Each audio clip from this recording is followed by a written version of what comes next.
حضرت محمد صلی اللہ علیہ وسلم سے پہلے جتنے بھی انبیاء گزرے ہیں ان میں سے اکثر کے واقعات قرآن و حدیث اور دیگر کتابوں میں موجود ہیں، لیکن قرآن کے علاوہ اکثر کتابوں میں ان کے واقعات کو فیبریکیٹ کیا گیا اور ان میں خود سے چیزیں ایڈ کی گئی، لیکن قرآن مجید میں ہر چیز بیان کردہ ایک دم اتھینٹک ہے اور قیامت تک کوئی بھی مائی کا لال اس میں رد و بدل نہیں کر سکتا، کیونکہ اللہ تعالیٰ نے اس کتاب مقدس کی حفاظت کا ذمہ خود لیا ہے۔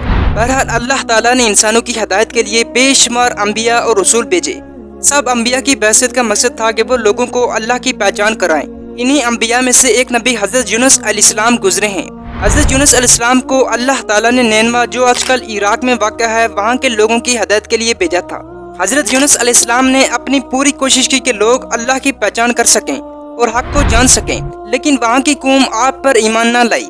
آخرکار تھک ہار کر حضرت یونس علیہ السلام ان کو عذاب الہی کے بد دعا کرتے وہاں سے چل پڑے۔ دوسری طرف اللہ تعالیٰ کو اپنے پیارے نبی حضرت یونس علیہ السلام کا یہ رویہ بالکل پسند نہ آیا، لیکن جب حضرت یونس علیہ السلام قوم سے ناراض ہو کر چلے گئے تو قوم نے آپ کے پیچھے توبہ کر لی۔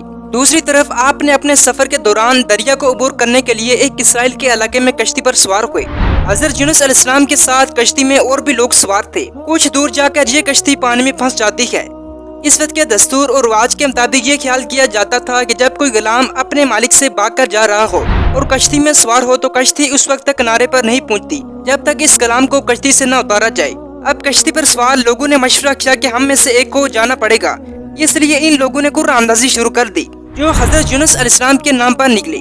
تقریباً 3 دفعہ قرآن اندازی کی اور 3 دفعہ قرآن حضرت یونس علیہ السلام کے نام پر نکلا تو حضرت یونس علیہ السلام نے فرمایا میں ہی غلام ہوں جو اپنے آقا کو چھوڑ کر جا رہا ہوں۔ حضرت یونس نے خود ہی دریا میں چھلانگ لگا دی تاکہ دوسرے لوگ بحفاظت کنارے تک پہنچ جائیں۔ اس کے بعد اللہ تعالیٰ نے ایک مچھلی کو حکم دیا کہ حضرت یونس علیہ السلام کو بغیر نقصان پہنچائے نگل جائے۔ اس طرح آپ مچھلی کے پیٹ میں آ گئے۔ ناظرین، حضرت یونس علیہ السلام کے متعلق قرآن مجید کی ایک پوری سورت کا نام سورت یونس ہے۔ اس کے علاوہ دیگر مقامات میں بھی آپ کے اس واقعے کا ذکر کیا جاتا ہے۔ دوسری طرف مچھلی کے پیٹ میں داخل ہونے کے بعد حضرت یونس علیہ السلام نے یہ سمجھا کہ وہ شاید مر چکے ہیں، مگر پاؤں پھیلائے تو اپنے آپ کو زندہ پایا۔ اس کے بعد انہوں نے اللہ تعالیٰ سے اپنی ندامت کا اظہار کیا اور توبہ استغفار کی، کیونکہ وہ وحی الہی کا انتظار کیے اللہ سے اجازت لیے بغیر اپنی قوم سے ناراض ہو کر نینوا سے نکل پڑے تھے۔ مچھلی کے پیٹ میں حضرت یونس علیہ السلام نے کچھ اس طرح دعا مانگی کہ لا الہ الا انت سبحانک انی کنت من الظالمین۔ اللہ تعالیٰ نے حضرت یونس علیہ السلام کی یہ پر اسرار آواز سنی اور دعا قبول کی تو مچھلی کو حکم ہوا کہ حضرت یونس علیہ السلام کو جو تیرے پاس ہے ہماری امانت ہے اسے اگل دے۔ چنانچہ مچھلی نے دریا کے کنارے حضرت یونس علیہ السلام کو 40 روز بعد اگل دیا، اور جس جگہ اگلا وہ ایسی ویران جگہ تھی جہاں نہ کوئی درخت تھا اور نہ سبزہ، بلکہ بالکل چٹیل میدان تھا، جبکہ حضرت یونس علیہ السلام بے حد کمزور اور نحیف ہو چکے تھے۔ روایات میں ملتا ہے کہ حضرت یونس علیہ السلام نومولود بچے کی طرح ناتواں و کمزور تھے۔ آپ کا جسم مبارک بہت نرم و نازک ہو گیا تھا اور جسم پر کوئی بال نہ تھا۔ چنانچہ اللہ تعالیٰ نے اپنی رحمت سے حضرت یونس علیہ السلام کے قریب قدوں کی بیل لگا دی تاکہ اس کے پتے آپ پر سایہ کریں۔ اس طرح اللہ تعالیٰ کے حکم کے مطابق ایک جنگلی بکری صبح شام آپ کو دودھ پلا کر واپس چلی جاتی۔ یہ سب اللہ تعالیٰ کی رحمت اور فضل ہی تھا، ورنہ آپ ضعیف اور کمزور تر ہوتے چلے جاتے۔ آج کئی سو سال بعد جدید سائنس نے اتنی بڑی مچھلی کے موجودہ ہونے کی تصدیق کر دی ہے۔